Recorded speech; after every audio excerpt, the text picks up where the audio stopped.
Good morning, everyone. My name is Kevin Pope. I'm the Communications Coordinator for the Festus School District. I'm here with the newest inductee into the Festus R6 Hall of Fame, Captain Carneysha Mendoza of the U.S. Capitol Police Department. Congratulations. Welcome back to Festus. Thank you very much. Thank you for having me. You are a 1998 graduate of the Festus High School. So just tell me a little bit about what your memories are of being a graduate of Festus. Okay. So, memories. Track is definitely probably my number one memory about Festus High School. I absolutely loved track. As a matter of fact, that's the reason I kept my grades up so I could run. So I was, all-state sprinter. So I did 100 meter dash, 200, 4x1, 4x2. And, that's some of my fondest memories, going to state, and, I looked forward to running track all the time. I was in a lot of clubs, things like that, FCA, Advanced French Club, concert choir. And so I was kind of all over the place. I did just about anything I could get involved in, I was in. I ran cross country, or, if that's what you want to call it, but I was in cross country. And so I just tried to stay busy. Made a lot of friends at Festus, so. Outstanding. And for those of you watching on Facebook, I want to let you know we want to try to make this a two-way conversation a little bit. So there's a little bit of a delay. So if you have any questions for Captain Mendoza that you would like to ask, put them in the comments, and I will try to get to as many of them as I can. We're scheduled for 15 minutes, so we'll be here for 15 minutes. Get your questions in within the first 10 minutes, however, so that we can make sure we get your questions asked. Right after graduation, you went into the Army. Yes. So tell me a little bit about that Army career that you had. So when I was actually met my recruiter up here at the school, when I was about 16 or 17, I think when I was 16, because I ended up joining the Army when I was 17. I joined the delayed entry program where, I basically do activities throughout the school year and then leave for the Army right after graduation. So I pretty much, as soon as I graduated, I left for the Army, and I guess the rest is history. And I will tell you that your kindergarten teacher, Miss LeBrier, she says, "Hi, Carneysha." I love Miss LeBrier. Hi, Miss LeBrier. Yeah, she's, I hope I don't offend anybody, but she's my favorite teacher, Miss LeBrier. Yeah. It's weird because I don't remember a lot of things, but I remember my kindergarten teacher, and I remember, the Sunday, Monday, Tuesday song. So, so yeah. I remember Miss LeBrier very well. I remember her class. I didn't mean to interrupt you. I'm sorry. So you were talking about your Army career, and so I saw Miss LeBrier. So you ended up being stationed at the Pentagon. Yeah. So I graduated. I joined the Army. I went to basic training at Fort Leonard Wood, Missouri, and upon graduation, they give you your envelopes with your assignments in them. So I was really excited because my brother was in South Korea. My brother AJ. I guess I give him a shout out because he got mad at me for not giving a shout out before. So AJ Smith. So I went to, he went to South Korea. So I was like, yes, I'm going to go to South Korea so I can beat my brother. And lo and behold, they hand out all the assignments, and mine says the Pentagon. And forgive me, I don't, I'm sure I learned this at Festus High School. I just probably wasn't paying attention, but I did not know what the Pentagon was. So everybody else was reading they were opening up their envelope. They're like, oh, I'm going to South Korea. I'm going to South Korea. I'm going to South Korea. So the majority of my class went to South Korea, and which is where I wanted to go. And I get something that says Pentagon, and I'm like, what is the Pentagon? And I was really upset. And people are like, oh my God, you should be so happy. The Pentagon's like who do you know? That's like the best place to go. And I'm just like, yeah. I was really upset about that. So I ended up in Washington, D.C. At the Pentagon, and kind of still where I hang out now is in the D.C. area. So, yep. And I left the Army. I did go to, prior to going to the Pentagon, I went to Fort Sam Houston, Texas for some training, and then, stationed at the Pentagon pretty much my entire Army career. So 4 years in the Army, and then now almost 20 years with the U.S. Capitol Police Department. I feel old. I can't believe it's been that long. So you started in July of 2002. So I joined the Army July 7th, 1998. And then I ironically finished up my Army career in 2002, July 7th, and started my Capitol Police career the very next day. And how did that happen? So that's a good question. So I was at a job fair at Fort Myer in Virginia, which is kind of around the corner from the Pentagon. And because I knew, I was a single mom, I said earlier I had my son when I was 19, so it was a little difficult, and just trying to make ends meet and stuff like that. So after 9/11 happened, we were working 16, 17-hour shifts. So my entire paycheck, I was enlisted, so I wasn't making a lot of money.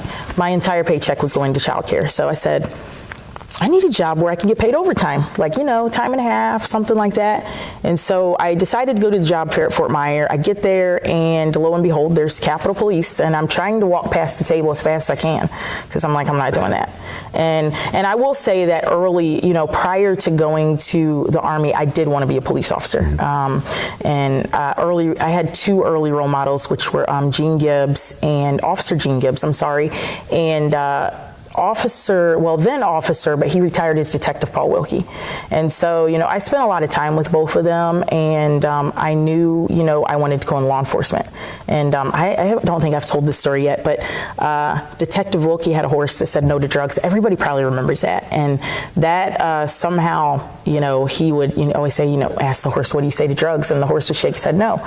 And so I started to spend a lot of time with Detective Wilkie at the time, and, he made me a DARE role model, so I'd go around to the schools, talk about the different classes, and talk about, saying no to drugs on the DARE program. So that kind of got me interested in law enforcement. And then, of course, Officer Gibbs, she was a family friend, actually, and I ended up spending a lot of time with her. And it was cool because she was a female police officer. Back then, you didn't see female police officers. So I was like, oh, yeah, I want to do that. So fast forward, I go to this job fair. And there's a lot of police agencies there because they like to recruit military folks, because the discipline and all that. So, I'm walking by the table as fast as I can because I'm like, you know what? I need a 9-to-5 job. I can't have, do this as a single parent. So Capitol Police is like, oh, just take the pamphlet and, if you change your mind, call us. So a friend of mine's like, oh, let's just apply. So we apply. We applied to Capitol Police and DC Police, both of us, which is the city police in that area. And I ended up getting hired with both of them, actually. So Capitol Police, I had to go through a lot to get hired. I had to go through a polygraph. My interview was like 6 hours. It was very stressful. So I get down to the Federal Law Enforcement Training Center in Georgia, and lo and behold, I get a call from the Metropolitan DC Police. They're like, can you come to Police Academy? I said, I kind of can't because I'm already in Police Academy. So anyway, that's kind of how I ended up on the police force. And I honestly, I was not going to stay with Capitol Police. I was in the Army at the time. I was in the criminal investigations, and I was working with some DEA agents, or I had met some DEA agents, I should say. And I was like, yeah, I want to do that. I want to do some, more drug work type thing. So they were like, you know what? Basically, get your degree and we'll hire you. And so my goal was to go to Capitol Police and get my degree that I told my mom I was never going to get, that she wanted me to get. And after I got my degree, I was going to go to the DEA, which was like my dream job, and they said it's the most dangerous law enforcement job. And I think that's why I wanted to do it. It's like supposed to be the most dangerous law enforcement job. So anyway,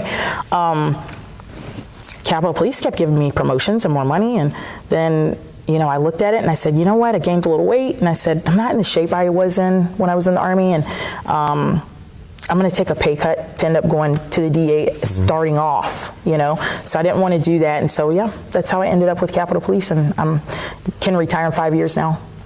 Congratulations. Thank you. But you've been able to move up the ranks of the Capitol Police Department. You're now a captain, and you have a rather, we'll say, important job. You're in charge of civil disturbance. The Civil Disturbance Unit. Well, I'm in the Special Operations Division, so we have a lot of, programs. We have 13 programs total, but the Civil Disturbance Unit right now is my main focus. So there's 3 captains on the Special Operations Division, and we have all the tactical teams. The CERT, a lot of people call it SWAT. Ours is called CERT team. CERT, the Civil Disturbance Unit, K9. It's, like I said, 13 programs, so I don't want to name them all, but crime scene search. But so what we did was, after the insurrection, we kind of started to split things up. And civil disturbance is kind of something that, I've done since I was an officer.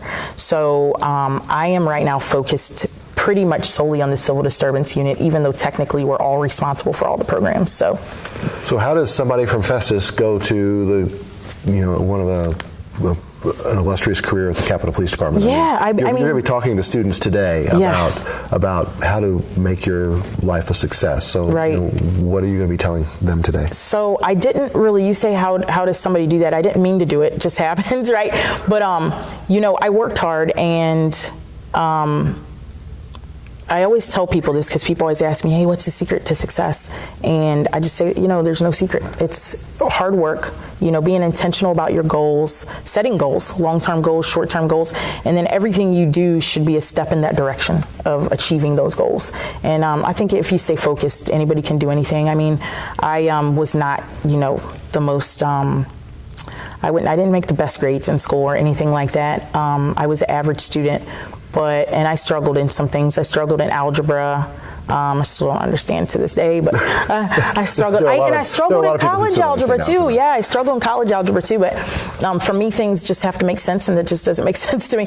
But no, I think that it's really boils down to hard work. There's no secret. And I always use the example like I bought this drink one time because I was trying to lose some belly fat, and it looked like The Secret, like a magic pill, right? So I read the back of it, and it says, you do the drink with diet and exercise. I'm like, well, if I'm going to do diet and exercise, I don't need the drink, right?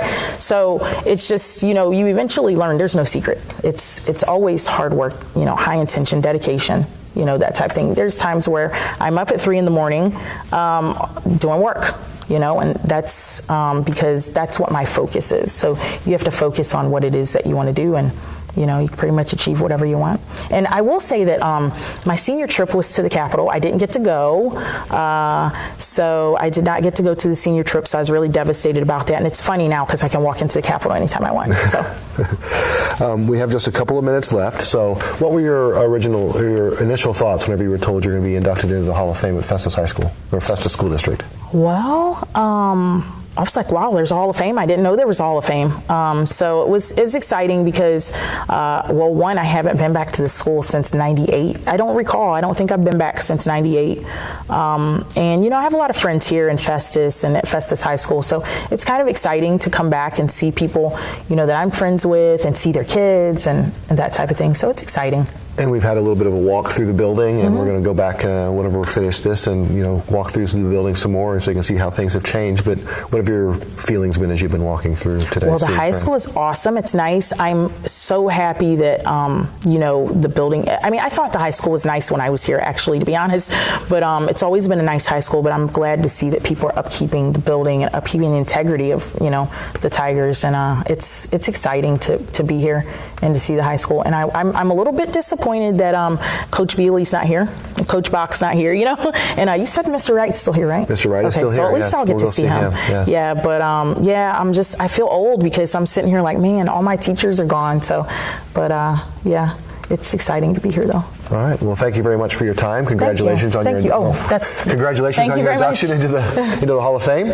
And we will be doing an official recognition and induction this afternoon at the Tigertown track meet. That'll be at about 4 o'clock this afternoon, and we'll have more there. And thank you for tuning in and watching.